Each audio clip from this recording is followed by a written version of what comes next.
Good morning बच्चों। Test 2 में level 2 में ये 31 क्वेश्चन है। क्वेश्चन देखते हैं। क्वेश्चन कह रहा है बच्चों, when valve in case first is open, then levels of liquid become equal as in case 2। Question कह रहा है कि जब इस वॉल्व को ओपन किया जाता है तो केस फर्स्ट में तो लिक्विड अनइक्वल हाइट तक थे और उसके बाद उसको ओपन करने के बाद दोनों ही लिम्ब में लिक्विड इक्वल हाइट तक आ जाता है। अब ऐसे केस में find work done by gravity in this case. अब इस पूरी प्रक्रिया में, पूरे प्रोसेस में ग्रेविटी ने कितना काम किया ये आपको निकालना है।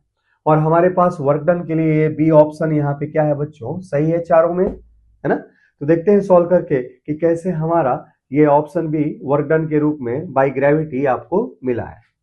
देखते हैं।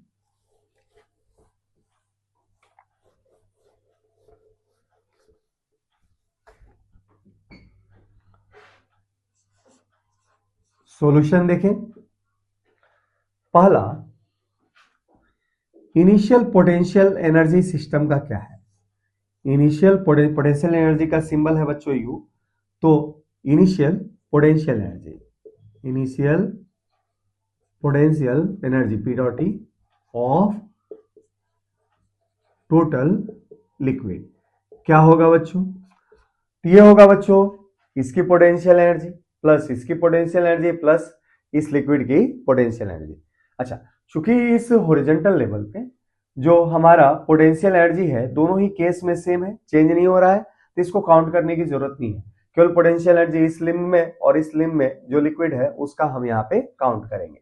तो देखते हैं इस लिम्ब में जो लिक्विड है उसका सेंटर ऑफ ग्रेविटी कितने हाइट पे होगा। तो भाई टोटल लिक्विड की हाइट थी h1।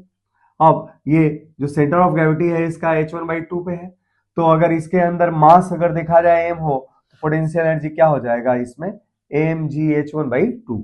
तो इसके अनुसार इस लिम्ब में लिक्विड का पहले तो मास क्या है, रो ए, है ना, रो ए h1, ये इतना मास है भाई, h1 volume into density mass है। अच्छा, g i इंटू h1/2। थोड़ा स्पेस लेगा तो थोड़ा सा नीचे इसको सॉल्व कर देता हूं, है ना। तो क्या हो जाएगा बच्चों, इसमें लिक्विड का मास हो जाएगा रो ए h1। अच्छा, जी आई इंटू कितने हाइट तक है h1/2। इसकी सेंटर ऑफ ग्रेविटी इतने पे है तो इसलिए हमारे पास पोटेंशियल एनर्जी इतनी हो जाएगी। अच्छा, प्लस अब इस लिम्ब में जो लिक्विड है उसकी पोटेंशियल एनर्जी क्या होगी, तो उसका मास होगा बच्चों रो ए h2 आई इंटू जी और h2/2। ये इसके अंदर जो लिक्विड है उसकी पोटेंशियल एनर्जी हो जाएगी।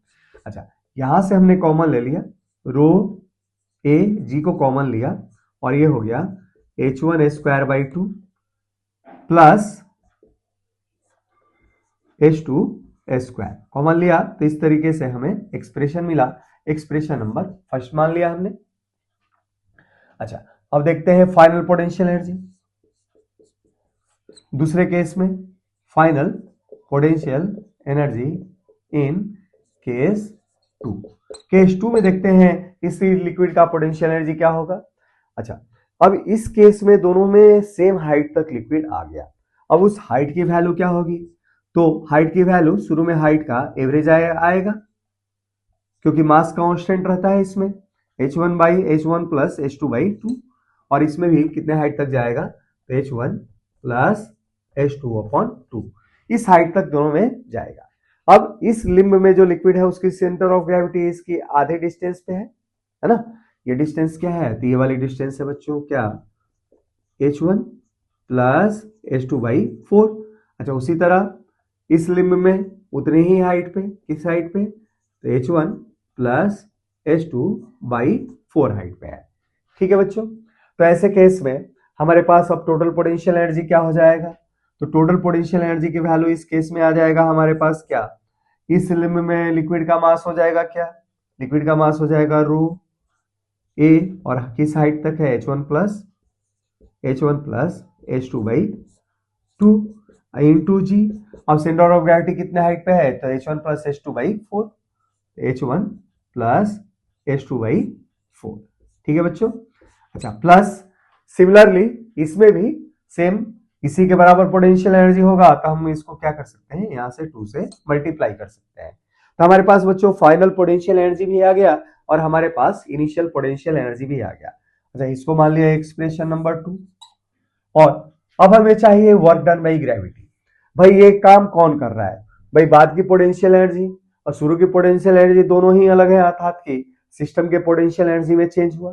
तो चेंज इन पोटेंशियल एनर्जी किसके कारण हुआ है, तो ग्रेविटी के इफेक्ट के कारण हुआ है। इसलिए कह सकते हैं कि चेंज इन पोटेंशियल एनर्जी क्या है बच्चों, वर्क डन बाई ग्रेविटी। हम लिख सकते हैं यहाँ पे क्या, देखें तो therefore work by W for work by gravity क्या हो जाएगा, तो ये मैग्नीट्यूड के रूप में मिलेगा क्या बच्चों, you final minus you initial, ऐसे मिलेगा, है ना, मैग्नीट्यूड के रूप में। अच्छा, यू फाइनल की वैल्यू आपके पास इतनी है, कितनी है,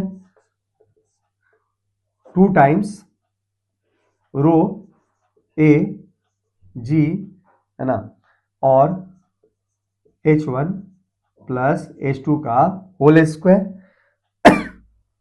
अपॉन 8, है ना, अपॉन क्या है 8।